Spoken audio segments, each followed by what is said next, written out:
Ladies and gentlemen, welcome back to the workshop. It is fantastic to have you here because we are working on a KRIS dagger with a keyhole integral handle construction, which is going to be a lot of fun to do. But yesterday's episode, you saw we hardened the blade. It took 3 attempts to get this whole thing hard. It was a hassle. We then tried to temper it and straighten it because it got a huge warp, and we weren't able to straighten it. So what we're now going to do is we're going to make a jig that we can put this in, clamp it tight, clamp it so that it bends the opposite way to it bends now, put it in the oven and do what I believe is called a shimmed temper.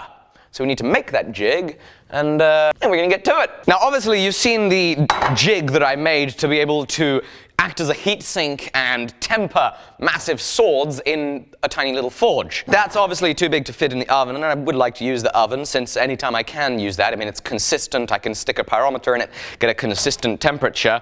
I'd like to use the oven, and so we need to make one that's smaller, and I think this material is going to be it. This is a piece of 1 by 2 inch flat stock, 25 by 50 flat stock, and this should allow us, yeah, it works beautifully. Look at that, the blade sits inside it, and this jig itself actually might end up working for other projects in the future, which is very good. Nice to make tools that are going to get used again. What we now need to do is we need to stick a tape measure in the oven and make sure that that the thing will fit, because we might have to shorten it down a little bit and span a little less of the blade, but it should be fine. We're flat here and bent here, so this is the important stuff that we need to fix. Well, I use a tape measure, and you can use the steel itself. Wow, that's a big oven. Oh yeah. It suddenly occurred to me, we might not have enough material for this jig. Oh, we'd be cutting it close, that's for sure. So I've just been thinking about this for a second. My plan was to cut this in half and, use dowel pins and drill and tap and make this whole contraption that would, sit and pin, and I'd then be able to... This would work with just a clamp. I am overthinking this and thinking this has to be a lot more complex than it does. All it needs to be is I need to have something holding up one end, and then I need to be applying pressure while it's heating from this end without that pressure dwindling as it heats. So I really think I'm overthinking this. I think it could be as simple as shoving that in a pipe like that with a thread. I think even better would be still having this and then putting the pipe over top of it with a thread. That could be super duper easy. And then you know that you got something that's flat and isn't going to warp because it's this solid massive bar. Man, why didn't I think of this earlier? It's way easier. I mean, it could even be... Could it be that? Yeah, easy. So all I'm going to do is we're going to cut off a section of this pipe.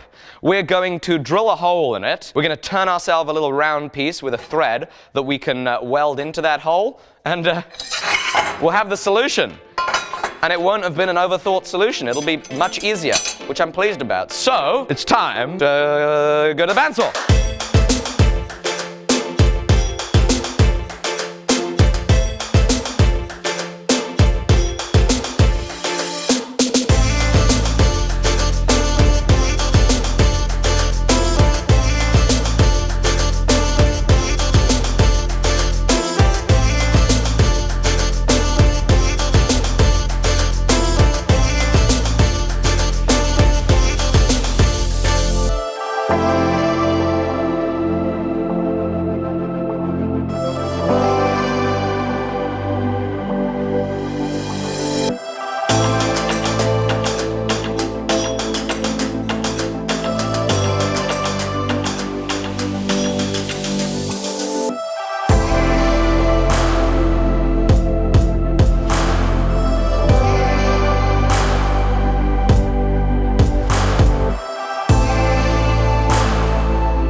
Okie dokie. There we go. We're gonna let that cool down and we're gonna see what's happened. Ugly dougly, so I can just about touch it now. Let's see if this has worked. Watch me snap a screwdriver. That would be funny. Wow. Has that got tighter? Okay. Dun, dun, dun. Moment of truth, moment of truth. Ah, I'm scared. What? Holy granola. Oh my goodness, oh my goodness, oh my goodness. No. Holy moly. It's only just gone and worked. Shimmed temper, ladies and gentlemen.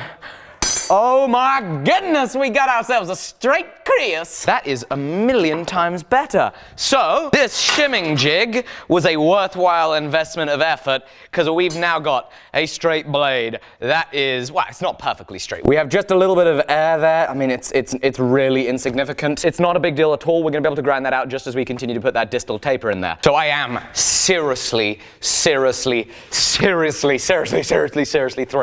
with how our shim temper went. Shimmed tempers, ladies and gents, just the cure-all. Oh my goodness. Woo! Man, say shimmed tempers 5 times fast. Shim temper, shim temper, shim temper, shim temper, shim temper, shim. Can't do it. Right, so first things first, what we need to do is we need to make sure that we get a good flat here. So we're gonna break through the oxidation by offending all my machinist viewers and using this granite surface plate as a place to stick some PSA adhesive. Sorry guys. Sorry. Look away for a little bit. So this is some 120 grit. I'm going to take some gentle strokes here. We're lubricating the cut with some soapy water. Change sides.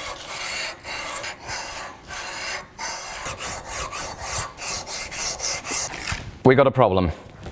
We've got a problem. We have a problem. So, like this, great. It looked really nice and straight. Like, oh wow, we can grind it out of there. Yippee, yippee. As I said, I put it this way on these flat reference surfaces. I should have checked this. And we have a bend that's actually occurred right here that we didn't spot. Obviously, checking it like this, easy to not notice a bend that happens right here, but a bend that happens right here translates into a lot of difference back at the tip of the blade.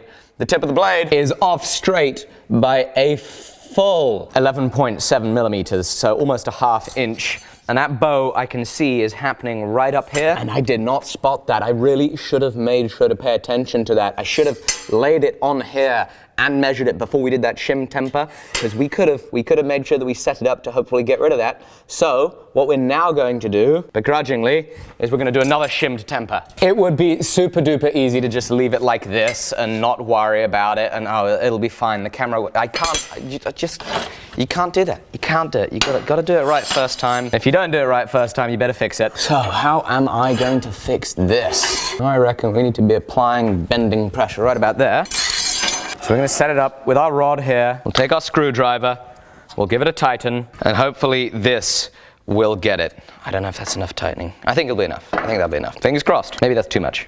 I think it might be too much. And back into the oven we go. Okay. Right, so while we're doing that second little shim temper here, I want to try something with this grinder. When I got this grinder, I did not have all the accessories that there are that can come with the steel grinder, and I've got about another 45 minutes or so while that thing is shimmed tempering. One of the great options that this grinder has is a rotating base. I want to see if this is not too high to mount this with that on that. Because if it's not too high, then what we're going to do is we're going to modify this to be able to sit on that plate here. The grinder will lift up 6 inches, but it will mean that I have the option of horizontal/vertical grinding. All right, so let's undo these. There we go. Up. And down. Give that a tighten so it doesn't fall off on us. So I am a little nervous about how it's going to go having a grinder 6 inches high. Now we could lop some material off this stand and bring the height of it down a little bit. I'd really like to not have to, and I think that could be an argument for the grinder being better a little high up, save me having to bend over so much when I use it.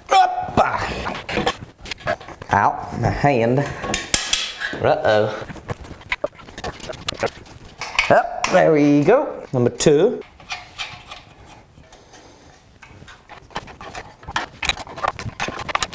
There we go. So, How do I like that? Well, that's much higher, much higher. Maybe I'll give it a go. So, there we go. It's cool, it's great. It's a super useful feature. Do I have to cut that down to make it lower?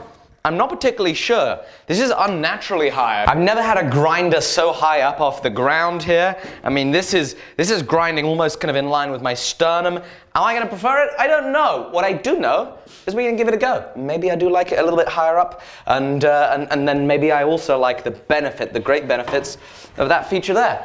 Either which way, it's now time to have a look at the result of our second shimmed temper. Right, so let's see the result of shim temper number 2. I'm pretty nervous, that's for sure. Come on. I am petrified. Let's turn it over. Are you kidding? Yes!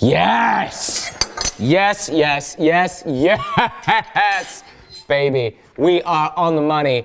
Woo! I lost faith in shim tempers. I got faith in shim tempers. I lost it again. And we've got faith in shim tempers. Woo! Let's take it easy, Alec. It's now time to do some blue dicheming, some scribing, and then some grinding.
This is so difficult.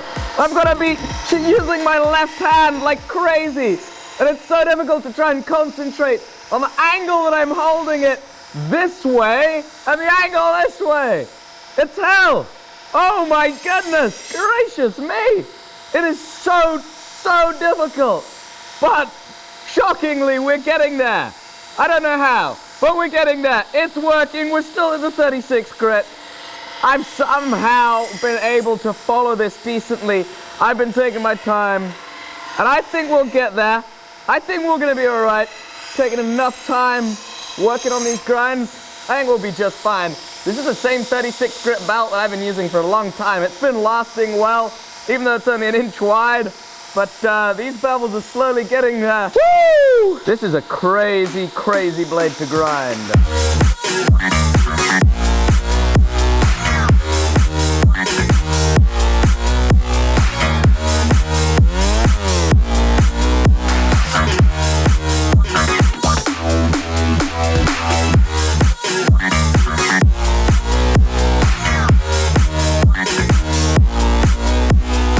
Has been another awesome day in the workshop. The 36 grit rough grind is there, and I have no idea how it got there, but all I can say is that it was difficult, but it is pretty satisfying.